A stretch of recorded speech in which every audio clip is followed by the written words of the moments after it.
When I opened that small crumpled piece of paper, I never imagined 5 rushed words from my daughter would change everything.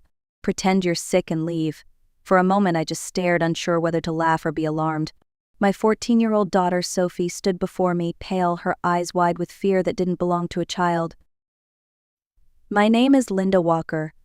I am 39 years old, a literature professor, and for the past 2 years, I thought I had finally found peace. After my divorce, I met Michael Reed, a successful entrepreneur who seemed to rebuild the world around me. He was charming, generous, and endlessly attentive. We married quickly, and soon we moved into a beautiful home just outside of Seattle. Everyone thought I had it all: a loving husband, financial stability, and my daughter finally smiling again after years of uncertainty. Michael treated Sophie with patience at first. He brought her gifts, asked about her grades, and pretended to care about her favorite books. But I noticed that Sophie often watched him quietly, her little brow furrowing, as if she saw something I didn't. That Saturday morning felt ordinary. The house smelled like fresh coffee and orange zest. Michael had invited several of his business partners for a brunch, one he had been preparing for all week. He wanted to impress them, and I wanted everything to be perfect. I had spent the morning in the kitchen arranging fruit platters and setting the table. When Sophie walked in, her face was drained of color. "Mom," she whispered, "I need to show you something in my room." Her voice trembled slightly. Before I could respond, Michael entered. He was in his usual crisp shirt and expensive tie, smelling of cologne and confidence. "What are you two whispering about?" he asked with that polished smile that never reached his eyes. "Nothing important," I answered automatically. "Sophie just needs help with something for school." He checked his watch. "Make it quick. The guests will be here in 30 minutes, and I need you by my side when they arrive." I nodded, forcing a smile, and followed Sophie down the hallway. The moment we stepped into her room, she shut the door quickly and turned the lock. My heart skipped. "What's going on, sweetheart? You're scaring me." Sophie didn't speak. She picked up a small folded note from her desk and pressed it into my palm. Her hands were shaking. I opened it, confused, and read the words that made my pulse freeze. "Pretend you're sick and leave." "Sophie, what kind of joke is this?" I asked, trying to sound calm but feeling a strange weight in my chest. Her eyes filled with tears. "It's not a joke. Please, Mom, you have to get out of the house. Right now. Tell him you don't feel well, that you need medicine, just go." The fear in her voice was raw, trembling, too real to ignore. For the first time in years, I saw my daughter not as a child, but as someone standing between me and danger. I didn't understand why yet, but something deep inside told me to trust her, and that single choice would end up saving my life. I stood frozen in Sophie's room, holding that note as if it might dissolve between my fingers. My mind raced to find logic, to explain why my daughter, my quiet, sensible Sophie, would tell me something so strange. "Sophie," I whispered, "you're shaking. Tell me what's happening." She opened her mouth, but before she could speak, footsteps echoed in the hallway. The doorknob turned slightly. My heart jumped. The door creaked open and Michael appeared, his jaw tight, his voice sharp but polite. "What's taking so long? The guests are already pulling into the driveway." "I just need a minute," I said quickly. "Sophie isn't feeling great either. We'll be right down." Michael's eyes lingered on us for a second longer than necessary, his smile perfectly rehearsed. Then he turned and walked away, leaving the faint scent of cologne hanging in the air. When the door clicked shut, Sophie looked at me with pleading eyes. "Please, Mom. I can't explain right now, but you have to leave. He'll notice soon." Her words collided with reason fighting to make sense. Michael had never raised his voice to me, never shown anger. He was calm, confident, the kind of man who planned everything down to the smallest detail. Surely this was some misunderstanding. "Sweetheart," I said softly, "maybe you heard something wrong. Maybe he was talking about work." Sophie shook her head violently. "No, Mom, it's not that. I'll tell you once we're safe, I promise. But you need to trust me right now." I looked at her, the trembling lip, the tears threatening to fall, and something inside me cracked. The maternal instinct that had guided me through every scraped knee, every heartbreak, every night of sickness, it whispered now, "Listen to her." Still, doubt clawed at me. My mind painted pictures of embarrassment, of misunderstanding, of apologizing to Michael later for overreacting. But then Sophie grabbed my wrist and whispered, "If you stay, he's going to hurt you." The room felt smaller, the air heavier. The ticking clock sounded louder than my own breathing. "I don't know what's going on," I said finally. but I'll trust you." I didn't realize it then, but those words spoken out of fear and motherly instinct would draw the line between life and death. I took a deep breath, straightened my blouse, and stepped out of the room, ready to play a part in a story I didn't yet understand.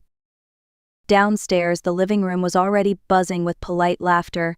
The smell of freshly brewed tea drifted from the kitchen, blending with the hum of conversation. Michael stood near the doorway, greeting two men in tailored suits. He caught sight of me immediately. "Feeling better, darling?" he asked, his tone smooth but watchful. "Not really," I said, pressing a hand to my temple. "I think it's another migraine. I'm going to the pharmacy for something stronger. Sophie's coming with me." Michael's jaw tightened for half a second before his perfect smile returned. "All right, but come back soon. They'll ask for you."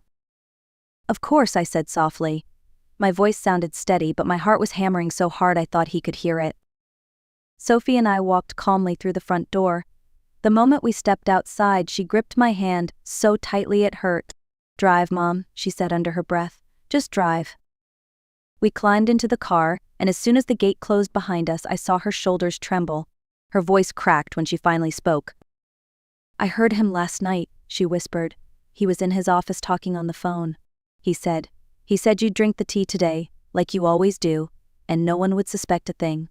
He said it would look like a heart attack." I hit the brakes too hard, the tires screeching. "Sophie, that's not." She cut me off, tears streaming down her face. "Mom, please." I heard every word. He even laughed about it. The world tilted.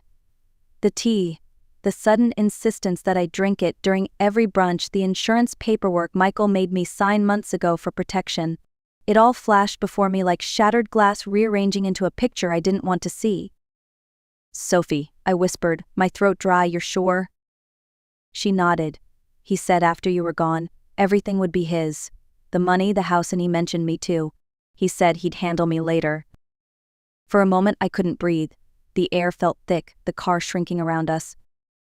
I started the engine again. "We're not going back there," I said, my voice trembling but firm. But Sophie looked straight at me. "We can't just run, Mom. He'll find us. We need proof." And right then I realized my daughter wasn't just saving me. She was already planning our survival. The thought of going back felt like stepping into a burning house. My body screamed no, but Sophie's logic was terrifyingly clear. Without proof, Michael could twist the story, paint me as unstable, and still get everything he wanted. "We need evidence," she said quietly. "The poison, the papers, something he can't deny." I hesitated at the intersection, gripping the wheel so hard my fingers ached. "If he finds us..." "He already will," she interrupted, "but this time we'll be ready." So, against every instinct of self-preservation, I turned the car around. When we drove back through the gate, my pulse thundered in my ears. The house looked too calm, the laughter inside almost mocking. I parked, drew a deep breath and said, "Remember the plan. You're not feeling well either. Go straight to your room, keep your phone on." Sophie nodded, clutching her small purse close like a lifeline. As soon as we stepped in, Michael turned from the guests, his polished smile intact. "Ah, there you are," he said smoothly, placing a hand on my shoulder. "Feeling better?" "A little," I answered, forcing a weak smile. "The medicine's starting to help." "Good. Come, I want you to meet someone." Every inch of my body wanted to flinch away from his touch. His hand felt heavier than it ever had before. I smiled mechanically, chatting politely as Sophie excused herself upstairs. The room blurred with laughter, glasses clinking, shallow compliments. I could hardly hear them. I checked my phone every minute. No message yet. 20 minutes crawled by before my screen lit up with a single word. "No. My stomach dropped. I excused myself and hurried up the stairs, my pulse racing. Sophie was waiting near her door, her face pale, whispering, "He's coming up." "What did you find?" I asked quickly. She pulled out her phone, showing a photo of a small amber bottle with no label. It was hidden in his desk. "And there's more." Before she could finish, we heard his voice downstairs, moving closer, his footsteps deliberate. Panic surged. I grabbed Sophie's hand. "Window," I whispered. "Now." We ran to the back window just as the doorknob turned. "Linda? Sophie?" Michael's voice was calm, too calm. We had seconds before the mask of civility would fall away completely. The door handle began to turn. My heart slammed against my ribs. I yanked the window open and tied the bedsheet to the heavy desk leg as quickly as I could. Sophie, go first, I whispered. Slide down as far as you can, then let go. Her eyes widened in panic. It's too high. It's our only chance, I urged. Go. The lock clicked. Michael was outside, keys jingling. His shadow passed under the door. Sophie swung one leg out and grabbed the makeshift rope. She slid halfway down, her sneakers scraping against the wall. Then jumped. I held my breath until I saw her land on the grass and roll safely to her knees. Mom, she called softly, waving for me to hurry. The door burst open behind me. Linda. Michael's voice ripped through the room, filled with fury. I didn't think. I gripped the sheet and slid down, burning my palms as the fabric tore slightly. When my feet hit the ground, a sharp pain shot through my ankle, but adrenaline drowned it out. Run, I shouted. We darted across the backyard, weaving between the trimmed hedges, heading for the side gate. Behind us came the echo of Michael's voice now shouting for help. She's having another episode, she's taking Sophie. I understood then. He was already rewriting the story, making himself the victim.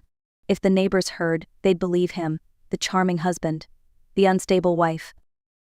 We sprinted toward the outer fence and climbed over. My ankle screamed, but fear gave me strength.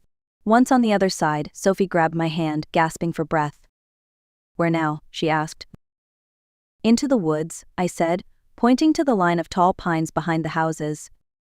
Branches slapped against our faces as we pushed through. My pulse pounded louder than the wind. After several frantic minutes, we reached a narrow road behind the neighborhood. A car engine roared somewhere nearby too close. Sophie looked terrified. He's looking for us. I nodded. We keep moving.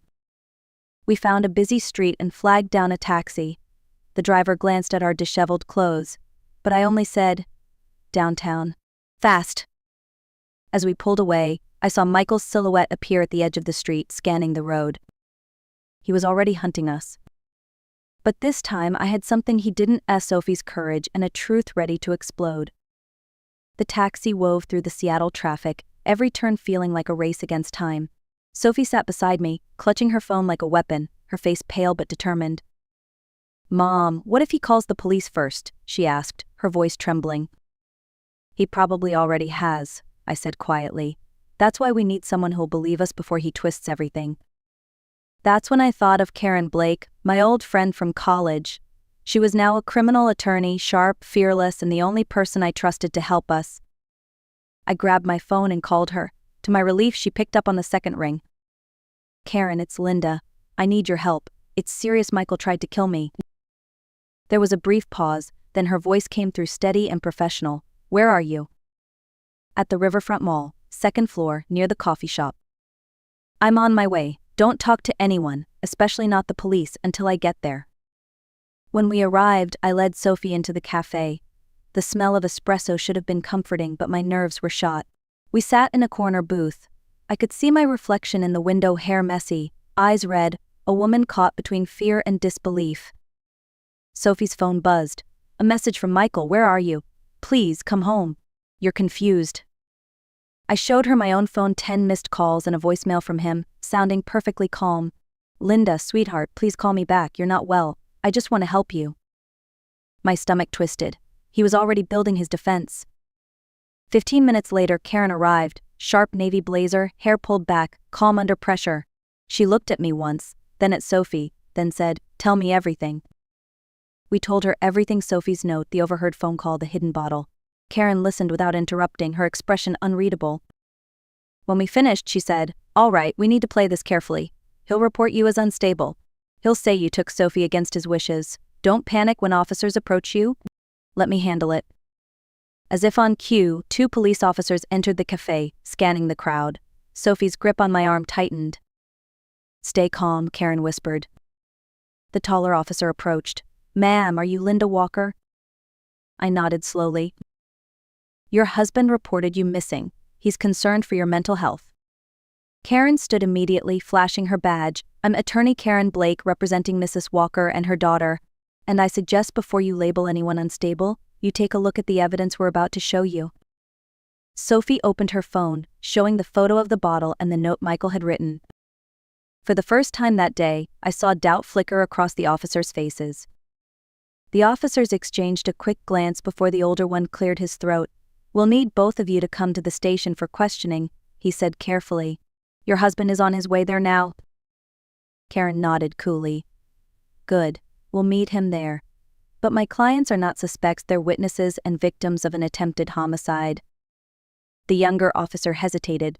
That's a serious accusation, ma'am. Karen's tone hardened. So is poisoning someone. At the precinct, the air was cold and sterile. Michael arrived minutes later, dressed impeccably as always. His performance began the moment he stepped into the room. Linda, he said with a shaky smile, thank God you're safe. You scared me half to death. I stared at him, unable to speak.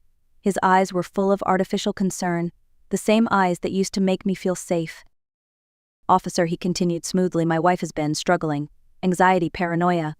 I've tried to get her help, but she refuses her medication. That's a lie, I said sharply, my voice trembling with anger. I've never been treated for anything like that. Michael sighed dramatically. She forgets things, she gets confused. I've kept records, doctor's notes, prescriptions. Karen cut him off. Then provide them. Now, because what we have are photographs of a hidden poison bottle and a written plan to stage her death as a heart attack. Would you like to explain those? For a second, the charming mask cracked. Michael blinked, his jaw tightening, but he recovered quickly. You've been manipulated, he said, turning to me. By your daughter, by this lawyer. You're not thinking clearly. Before I could answer, the door opened. A forensic technician entered, holding a folder. He handed it to the lead officer, who skimmed the contents silently, then looked up. Mr. Reed, he said slowly, the preliminary tests from your house are back. The liquid in that bottle contains traces of arsenic, and the blood found in the bedroom. It's yours, which means you planted it. Michael froze. For a heartbeat, the room was silent. Then his face twisted, rage spilling through every carefully rehearsed expression. You stupid woman, he shouted, lunging forward, his voice echoing off the walls. You ruined everything. 2 officers restrained him immediately, pressing him against the table. Karen stood beside me, calm as steel. I think that's enough, gentlemen. You can add attempted murder, fraud, and evidence tampering to his list. As they dragged him out, Michael glared back at me, eyes burning with hatred. And for the first time I saw him for who he truly was, not my husband, not a charming businessman, but a predator unmasked at last. The days that followed blurred together police interviews, paperwork, news coverage, and the endless shock of realizing how close I had come to dying. Michael was denied bail and charged with attempted murder, insurance fraud, and falsifying medical records. The evidence was overwhelming. Sophie and I stayed with Karen for a while. Her guest room became our safe haven, filled with soft blankets, warm meals, and the steady hum of her old ceiling fan. I couldn't sleep much at first. Every creak of the floorboards made me flinch. Sophie had nightmares too, waking up in tears. But we were safe. That was all that mattered. When the trial began months later, I walked into the courtroom with my daughter beside me. Michael sat at the defense table, still trying to look respectable, but the arrogance was gone. He avoided my eyes when the prosecution read his emails, financial statements, and the recordings pulled from his office security system. The jury deliberated for less than 3 hours. Guilty on all counts. 45 years in prison. No possibility of parole for 20. When the verdict was read, I didn't feel triumph. Just relief, a heavy, exhausted kind of peace that settles when the storm finally passes. A year later, Sophie and I moved to a smaller house near the ocean. It wasn't grand or perfect, but it was ours. I found work teaching again, and Sophie started volunteering at an animal shelter. Slowly, laughter returned to our days. Sometimes, when the wind rattles the windows, I still see flashes of that morning, the note, the panic, the running. But then I remember what came after. The quiet breakfast, the safety, the second chance. I keep that note in a wooden box by my bed. The ink has faded a little, but the words still burn. Pretend you're sick and leave. 5 words that saved my life, written by the bravest 14-year-old I've ever known. It took time for me to understand that survival isn't just about escaping danger, it's about rebuilding who you are after it ends. For months I carried guilt. I kept asking myself how I hadn't seen the signs, how I could have slept beside someone planning my death. But healing began the moment I stopped blaming myself and started listening to the quiet courage that saved me, my daughter's voice. Sophie taught me that instincts are never wrong, only ignored. When something feels off, it usually is. And when fear tells you to stay silent, it's often the moment you most need to speak. If you're watching this and something inside you feels familiar, if you've ever doubted your worth, second-guessed your fear, or told yourself maybe it's nothing, please trust yourself. Reach out, leave if you have to. The people who love you will help you find safety, and the life waiting beyond fear is worth every step. We don't always get to choose our storms, but we can decide how to rise after them. 5 words saved my life. Maybe today, someone watching this video needs to hear just one leave. Thank you for listening to my story. If it moved you, please like this video, share it with someone who might need strength, and comment where you're watching from. This is The Art of Revenge, where every scar tells a story of survival, courage, and rebirth. Stay safe, stay brave, and never ignore that small voice inside that says, something isn't right.